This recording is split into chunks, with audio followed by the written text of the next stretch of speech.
Alright, good morning ladies and gentlemen. How are you all doing today? Good. We got a few more weeks till Easter, right? Yeah. So this class is all about understanding what Easter is all about. The topic might throw you off a little bit because the topic says born again. No, born again. What's the difference between the two titles? What changes? The P and The P. So you just take the P and you reverse it. You see, just like a reflection, right? So we could either be this way or we could be this way. Which way does Jesus want us to be? corn. The border. And you heard the word pornography, right? Pornography? No. You know what I pornography heard is? a hologram. Okay, so basically, when God made the world, okay, He made the heavens and the earth, right? We already talked about this once before. So God created what? What did God create? He created what? Adam and Eve. No, but before that, Life. it says the beginning verse of the Bible was in the beginning. In the beginning what? He created life. In the beginning, what did God create? The Bible. No? What was the first thing God did? When we open the Bible and we see the first chapter, the first verse, the first chapter, the first verse, the first line of the Bible, what does it say? God created the heavens and the earth. Very good. That's Anna. Okay, so what did God create? The heavens and the earth. The heavens and the earth. So before God created the heavens and the earth, well, when we ask ourselves now, when we die, where do we hope to go? Heaven. Heaven. Or. Why do we hope to go to heaven? So then we would technically be living in the with God. We would be living with God. So when we say that we would be living with God, what's the answer? He created the heavens and the earth. He created the heavens and the earth. Very good. Okay, so if God created the heavens and the earth, and we all hope that when we die we will go to heaven, the reason why we hope to go to heaven is that technically we would be living with God, right? Okay, so now I have another question to ask you.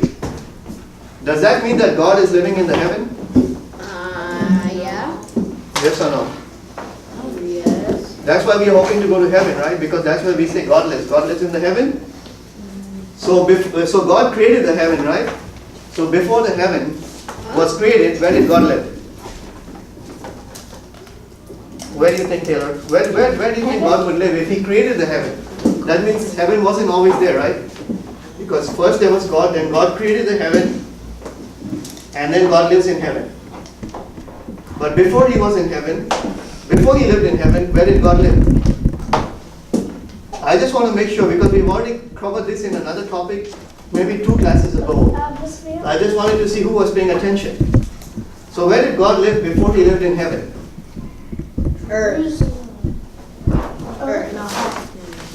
Hannah? Yeah. Taylor, did that confuse you? I think Matthew. we live on Earth. But He created the heaven and the earth. So We live in space. before God lived in heaven, He lived in space. before God created heaven, God lived in eternity. What's eternity? Okay, that's where He lived. He lived in eternity. What's eternity? Okay? But how did He Eternity. Eternity. We are thinking linear. Don't think linear, because God is outside time. There's no beginning and no end. Okay? No beginning, no end. So God is outside time. So, when God created man, we were created limited beings. Just like the angels. The angels don't know everything. Okay? The angels can be everywhere at one time. They don't know everything. God does. God can be everywhere at one time, and God knows everything. Okay? So there's a difference between angels and God, and there's a difference between man and God. But God has some spiritual truths that He wants to explain to us about what heaven is like. And He cannot explain that to us because our minds are very limited. So God uses things of the earth to explain spiritual truths. Okay? Do you understand? So the whole idea, the whole concept of, like Mr. Rick pointed out to me this morning, was that Why does God say where two or more are gathered? Where two or more. It's never about one. It's two or more. So why is the number two so important? Why? Why do you think? Why is it two or more witnesses needed? So we start with the number two. It could be more, but we at least need the minimum of two. Why? Anyone? Anthony? Why do you think? When God created man, how did He create him? Oh, he started off with the brain and the heart. How did He create Adam and Eve? Oh, never mind. How many were there? 2. Two. So that's why the number two is so important, because Adam by himself or Eve by herself, could they make more? No. No. So we need a minimum of two They to get married. create. So that's why we need two witnesses, okay? And this is a spiritual truth again, okay? A spiritual truth of heavenly things explained to us through an earthly dimension. You understand? Okay. So, what was one of the first miracles recorded in the Bible? This again we have done in another class, and I'm just refreshing your memory. Oh, I want to see how many were paying attention. What was the first miracle of Jesus that was recorded? Very good. Jesus turned water into wine. Okay? So Jesus changed water into wine. What was the first miracle that Moses performed? He opened the Red Sea. Yeah, he did, but there was something he did before that. How about you, Anthony? Saved the was he the slaves? He did that too, but there was something he did before that. The first miracle that Moses did. How about you, Matthew? He created life. He what? He created life. He created, not Moses. Moses didn't create life. God created life. Teresa. He turned his staff into a snake.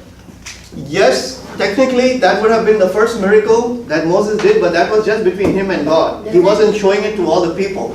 So what was the first, I should have rephrased that. What is the first public miracle that Jesus performed? The first public miracle that Jesus performed was changing water into wine. What was the first public miracle of Moses? Okay, not when only God and Moses are together, because then none of us would know, right? Unless it's recorded in scripture. But what was the miracle he performed where everybody could see? What did he do? What did he make? Turned to bread. No, anyone? The blood. He changed the river Nile water into blood. Very good. Very good. Give her a hand. Okay. So look, Jesus changed water into wine. What does wine represent? Oh, No, his God. blood. Jesus' blood. Jesus' blood? Yes, it does. But before that, when we're having a party, would we bring blood out and tell everybody, come on, drink some blood? Or what? When we're having a party, what do we celebrate with? Beer. We celebrate with wine, right? So wine. Get drunk. All right, calm down. Raise your hand. Wine is a symbol. Wine is a symbol of celebration. It's a symbol of life. It's a symbol of life. Beer.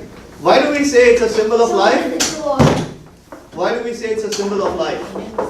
If you drink enough wine to get drunk, it's not really a life, right? Because then you're drunk, you're puking, you're throwing out. But if you drink a couple of glasses of wine, you start feeling good. What's the first thing you want to do? You want to start dancing, right? It's a celebration. Okay? Huh? We haven't got that feeling. You haven't got it. It's better if you don't. Good job. It's better if you don't. Okay. So Moses changed water into blood. Okay. So you change water into wine. If you ask an older person, he would probably tell you, if you asked him, if you give him a choice of water and wine, what do you think he would choose? Wine. If you give a person a choice between water and blood, what do you think he would choose? Blood. Water. He would choose water. Who would want to drink blood? Me. Gross. Okay, you would choose water, right? Just kidding. Because water is necessary for life. But is blood necessary for life? Yes. Yeah, if you don't have the blood, you're gonna die. So you think about this. You think about this. Why is it so important? We keep harping on Jesus' blood all the time. Why is it so important? Let's take this. Supposing, okay, this is let's suppose this. This is just a supposition, okay? Suppose I have a friend that has cancer of the blood. Oh, yeah, I remember this. You remember this? Yeah. We talked about this before, but I'm going to tell you. Yeah, We're gonna tell you one more time. Change the blood. So, 6 months. every 3 months to 6 months, they have to drain all of his blood, and they put fresh blood in him, right? But then what happens after 3 or 6 months? The blood all gets filled with cancer, and they have to drain it and throw it out again. So everybody's blood, another human's blood that we put into his body, it is only lasts for a little while, and then after a little while, you have to drain it and refill with other fresh blood.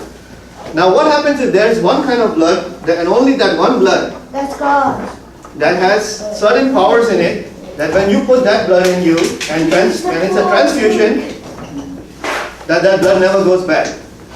Okay? Whose blood is that? Jesus. Jesus' blood. So when we are born again, what are we doing? What are we doing? Like say so so supposing we sit down for lunch or dinner, and we sit down for lunch and we're eating food. When we eat the food, it goes into our what? Stomach. Stomachs, and then it goes through the digestive system. Does the food change?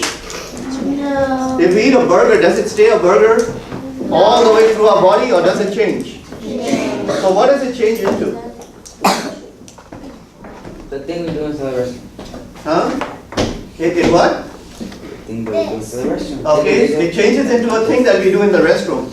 Even though that sounds gross, but it's partly true. It does change into something that we go and do in the restroom, but that's not all it changes into. What else does it change into? Feces. What? Pee. It changes into what? Say we eat food. What does the food change into?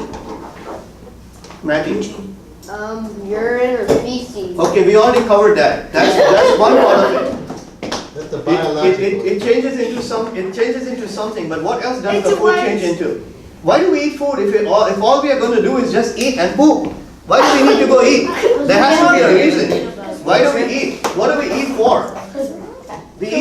We eat for hunger, but why? That's just an urge that God put in us so that we will feel hungry enough to eat. But why do we actually eat? Nourishment. healthy? We eat to stay healthy. We eat because it gives our body nourishment. So what does the food change into? Waste. It's a what? Waste. Energy. Have you all studied biology? I know that. When you go into science, I think that should be one of the basic things that you learn in science. That when we eat, It turns into urine. No, that's what we do in health. when you do in health, when we eat food, That's why. all of the food doesn't turn into poop. A lot of the food turns into energy, the energy that we need. Science. But it also changes into something else. What does it change into? Diarrhea. It changes into blood. It changes into flesh and it changes into blood. You know that? Okay, just think about this. When you're born, you're a little baby, right? So from where does all the other stuff come to make us a big guy like this? A big man or one like you? Mom. From a little baby. Where does all that shit come from? Eating healthy. Your food. It comes from food. Do you understand? Your mom. So the food that we are eating is changing into what? Energy. Energy. Converted into And energy. what? And growth. Don't all speak at the same time, guys. Illuminati. We already discussed part of the food we eat changes into poop, part of it changes into energy. But what are the other two things that it changes into? Blood and Flesh and blood. Do you understand? Oh, okay. I thought it was people. Okay. So can we honestly say that if we eat bread and we don't eat anything else except for bread and wine, what does the bread and wine change into? Blood and Blood and body. okay. So we've arrived. We have arrived. So, water to wine. Where did that happen? What? The first miracle of Jesus The first miracle of Jesus, but where did he do it? in a party. She was in a feast. Where did it came? He did it at a wedding in Cana. What? Okay, at a wedding in Cana. That's why he changed the water into wine. Where did the miracle of Moses happen when he changed the water into blood? Oh wait, while he was at a lake. At a lake? Where was it? In Egypt. In Egypt. At what? In Asia. A desert. That's in Africa. Yeah, in Egypt, but where? A desert. Oh wait, the capital. What water did he change? Where was the water? The lake. Desert. No, it wasn't a lake. Wait, What was it? river. It was a river. What was the name of the I river? remember. What was the name of the river? No, hold on. I remember. The Nile. The Nile. It was the river Nile. I said it. I remember from that I said how. Exodus, Gods and Kings movie. It says that Oh, yeah. God helped Moses by punishing the Egyptians, like turning the water into blood, and yes, that's and more stuff. Okay. Drowned in So I blood. don't remember. Okay, so water to blood, water to blood, water to wine. Nuggets and Then where did the wine get changed back to blood? Where did that miracle happen? And where does it continue to happen? when someone died. When does the wine change to blood? When someone gets stabbed to death. Raise your hand. Raise your hand if you know the answer. We talked about the water being changed to wine. First miracle of Jesus. We talked about the water being changed to blood. So we have two products now. The water has been changed to wine. The water has been changed to blood. Where does the wine change to blood? Raise your hand. Where? Hint. Where? Come on, think logically, It guys. happens every week. Hint, hint. Raise your hand. Let me write it down so y'all can look at it. You get drunk every Sunday. Very good. Water to wine. Whoever said that? Whoa! That's every Wow, Sunday. that was a I guess. said it. Every Sunday. I said it. Yes. I said it. Okay, so we changed the water to wine, the water to blood. Let's get rid of the water now. We are left with two products, Wine and blood. right? Do you understand that? Because we changed the water to wine, the water got changed into blood. Now we are changing the wine into blood. Where does this happen? Oh, at the church. Oh yeah, at the church. Where? And when? Every Sunday. Everywhere? Every Sunday. Where? In the church? When? Inside the chapel. Does it happen only every Sunday or what? In the little house. It was a little goat house. Right? Anyone else? It happens where? At church? In the little goat house. When? Does it happen every Sunday or every time we? Have a holiday. Every we what? day. Every time we what? That party. Holiday. Every time we celebrate Mass. So every What's the Sunday? time we are celebrating Mass, what are we doing? What is the priest doing? He's pouring blood. Every time we are celebrating Mass, what is the priest doing? He's performing a miracle. What is the miracle? He's changing what? I don't know. Huh? Do you go to Mass? You don't? Anyone here goes to Mass? Me. Yes. I don't even know what I that go is. to mass. You go to Mass? You know before He doesn't know what that is. Before the priest comes, remember with the chalice and the host in it? You know what the host is, right? That's the bread, that represents the bread. And then he has a cup with the wine, right? So we receive our first Holy Communion. Okay, only after we receive first Holy Communion are we allowed to go and partake of the flesh and blood, right? Which is the host and the wine, okay? Alright. Before the priest comes and gives the people the bread and the wine to partake of, what does the priest do before that? Before he actually comes? He raises up in the air. Alright, he raises it up in the air. Oh. So what does he raise up in the air? He raises the A bread. cup and a bread. So he raises both. He raises up the bread, And the a host, cup. and he raises up the cup. The Eucharist. And then he breaks it That's into called, little it's called the pieces. Eucharist. At the table. Guys, it's called the Eucharist. Very good. So what is the whole mystery of the Eucharist? Why do we call it a mystery? Because no one knows about What is it. the meaning of mystery? Oh, unknown. Unknown, something hidden. So it's something hidden which we can see. I know my. But when we are just taking the bread and wine at communion, are we just taking bread and wine, or are we taking something else? We're taking the blood and body of Jesus. We are taking the blood and body of Jesus. Very good. See, Yeah. so this is the secret. This is the secret or the mystery of Mass. You know, when people in the days of just after Jesus had passed away, and the Christians used to celebrate Mass, you know what they would think that the Christians were practicing? What do you think they thought the Christians were The practicing? death of Jesus. Jesus? Yes, Anthony. The blood and bread. What did people accuse Christians of?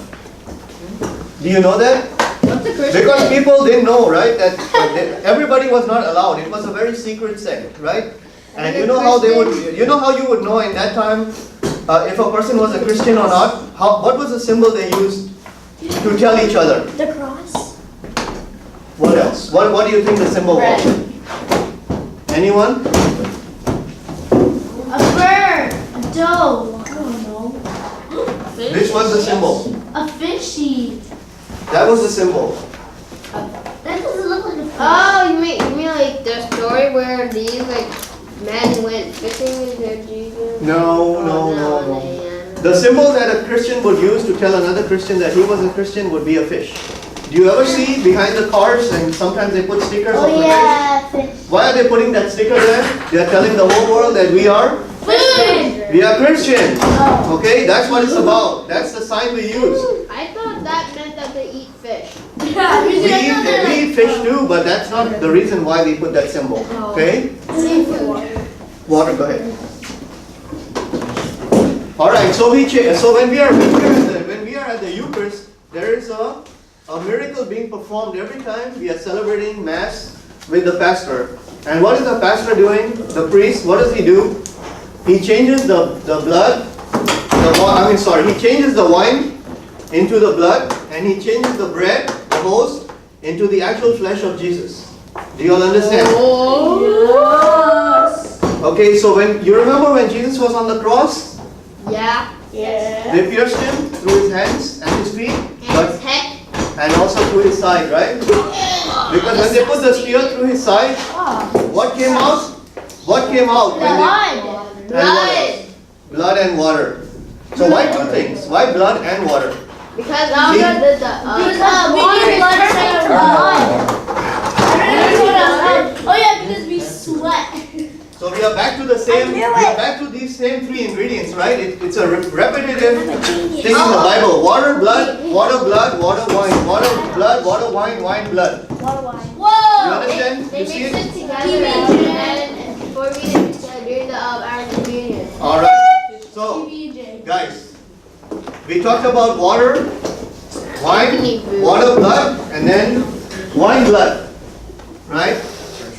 So we are playing with these same three items again. And then again, when Jesus died on the cross, and they pierced his side, water and blood and water came out. What were those two? What did those two represent at that time?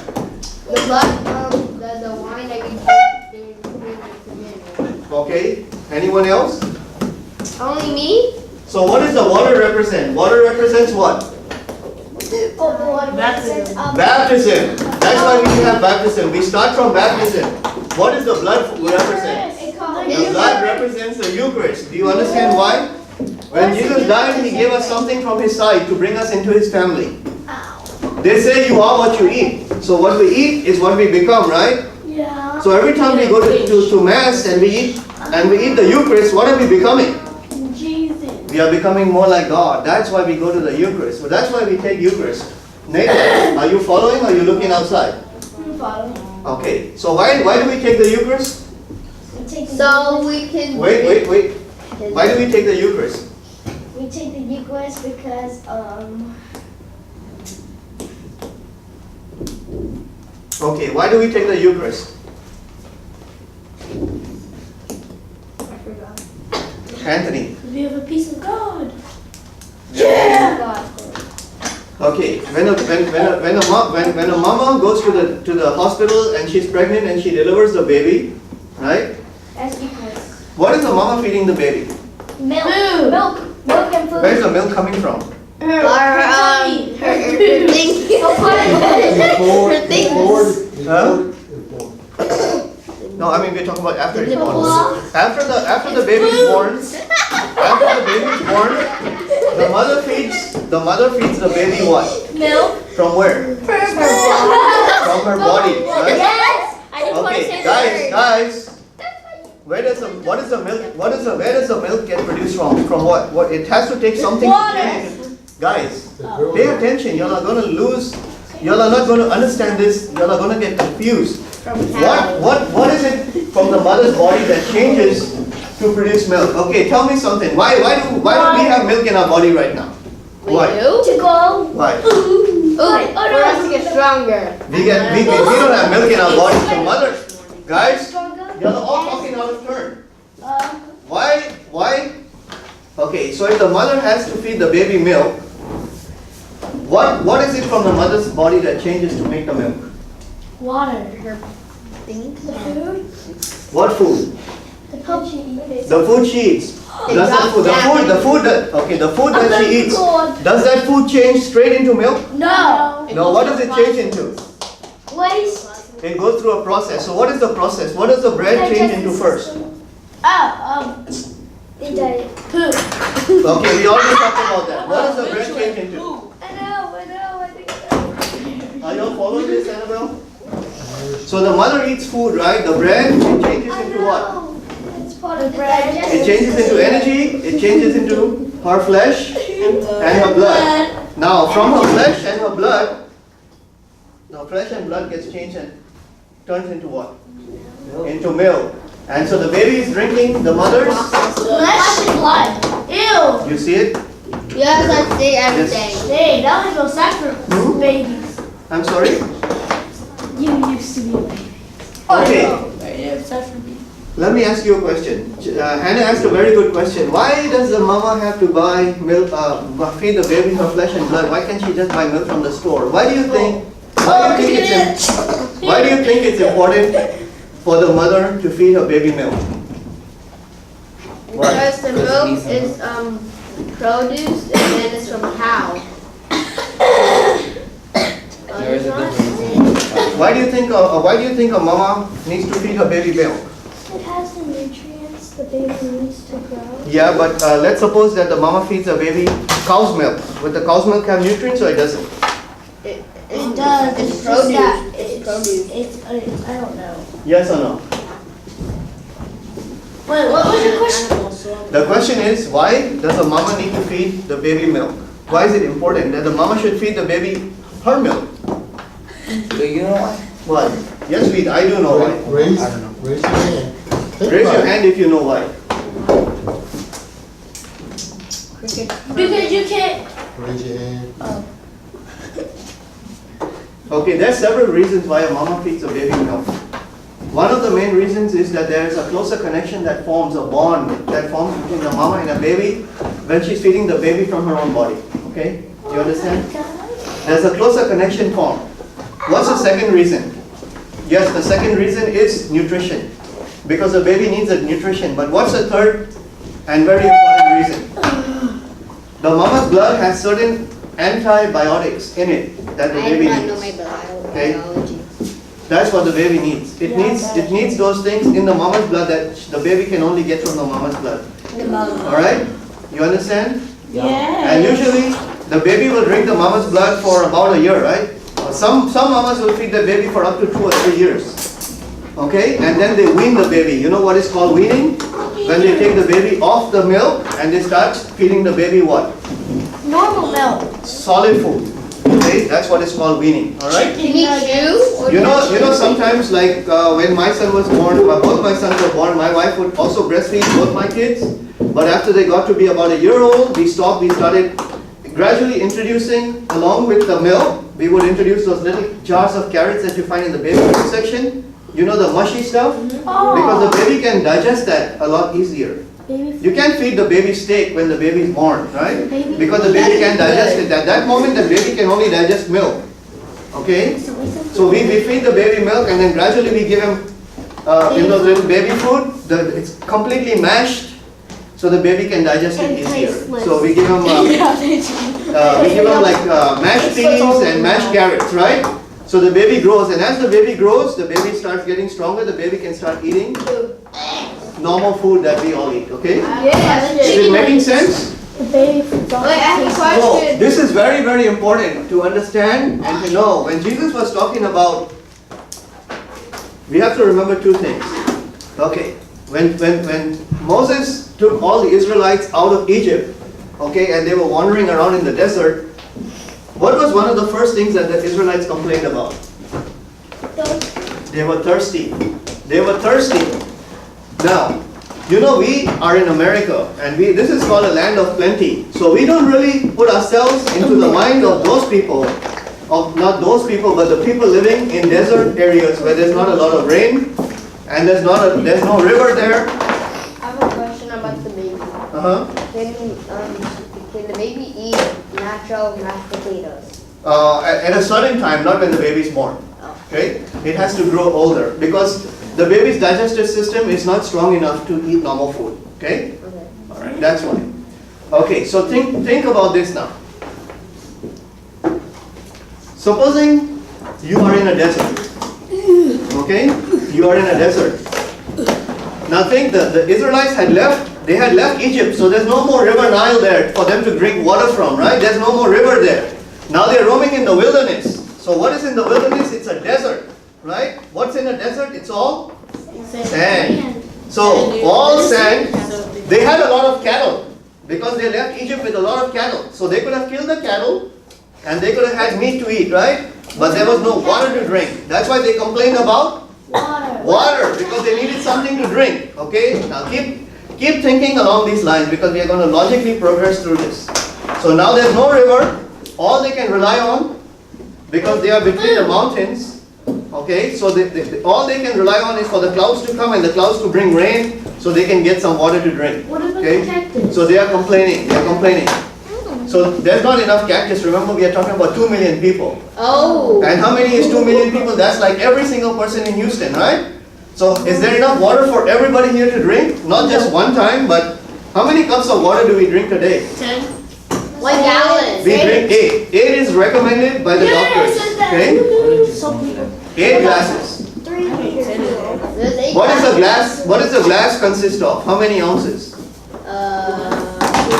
5. Anyone here? What? 8 ounces. 8 ounces is considered 1 cup. So we are supposed to drink 8 cups or 8 glasses of water a day. So 8 times how many ounces? 8 is 64 ounces. So you know that big glass at McDonald's? Not the 44 ounce, but the one little below that. It's a 32 ounce. So that's how much water we need to put down into our system every day. How many? 2 of those 32 ounce things of water, okay? That's how much water we need to drink. Okay, is it making sense? So you think about 2 million people drinking 2 of those big cups of water. That's a lot of water, right? So they were walking around the desert and they were complaining to Moses and they said, why did you bring us out of Egypt? Did you bring us here so we would die of thirst? Yes. So what was the word they used? Death. Thirst. Now let me ask you another question. Supposing all of us are in the desert and we have had no water to drink for 7 days. Use a cactus. There's no cactus. Oh. There's no cactus, there's no water, there's no rain, there's nothing there. Okay? And there's no transport to get us out of there. There's nothing that we can, there's nowhere we can go, nothing we can do to get water. And I make all of you sit down.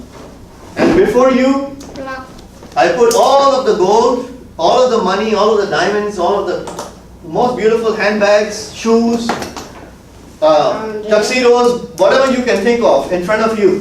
Oh, an Would it iPad. make any difference? No. If you are going to die and you are thirsting for water, what is the only thing you can think about? Water. Water. Would anything in this world that I can bring to you at that moment and give it to you, would it make a difference? No. Kind of. Yes, kind of. See, this is what David was talking about What if in the it was Psalms. steak? When David says that as a deer pants for water, okay, as a deer pants for water, that means that that's all that deer can think about. Nothing else. The deer it's in survival mode at that time. And this is what God wants from us. God says that we need to think about that we need to be thinking always that we are in survival mode. And what's the most important thing that we need? Maybe water. We are thinking of water because at that moment if we don't get water, you know you can live without food for 30 or 40 days, but how many days can we go without water? Like a week. 1. 1 week, that's it. Oh. You don't have water for 1 week, you die. Die. Okay? What is even more important than water? Drink your own saliva. What do you think is more important than water? Life. Huh? Our souls. What do you think? Your Anyone? heart. Food. Air. Air. Because if you don't have air, you die. Okay. Lungs. And what is air or what is wind called? Few seconds without air, dude. You're Carbon dead. dioxide. Oxygen. So what is air called? Oxygen. I know it's called oxygen, but what does the Bible call air? Carbon dioxide. Remember in That's a Genesis, in Genesis, after Adam and Eve sinned, it says that God came into the garden like the sound of a rushing what? Wind. Rushing wind. So what is God called? The wind. He's called air. Whoa, he's Right? He's the very air we breathe. What the? When God made Adam from the mud, He made him like a doll, right? Like a clay something that you make with hands and feet and a head and toes. But what did Adam become a living being only after what did God do? What did God do to Adam to make him into a living being? See, God's in the garden and God's in this place where there's a lot of clay. And you know when y'all were all kids, y'all played with Play-Doh? Yeah. No? Y'all Yes. did make little stick figures and stuff? If you're not playing with clay or Play-Doh. So just think God was playing with Play-Doh and He made a stick figure, right, out of clay. But there was no life in that clay, what do you call it? What would you call it? A figure? Play. Because there's no life in it. There's no life in it. What did God have to do? You breathe. Breathe He air. breathed. So what did He breathe? When He breathed, what did He give? Life. He gave life to Adam. So the life came from air. That's why when we take our first breath, that's God breathing into us. Okay, that's how He breathed into Adam. You understand? And when we exhale or we expire,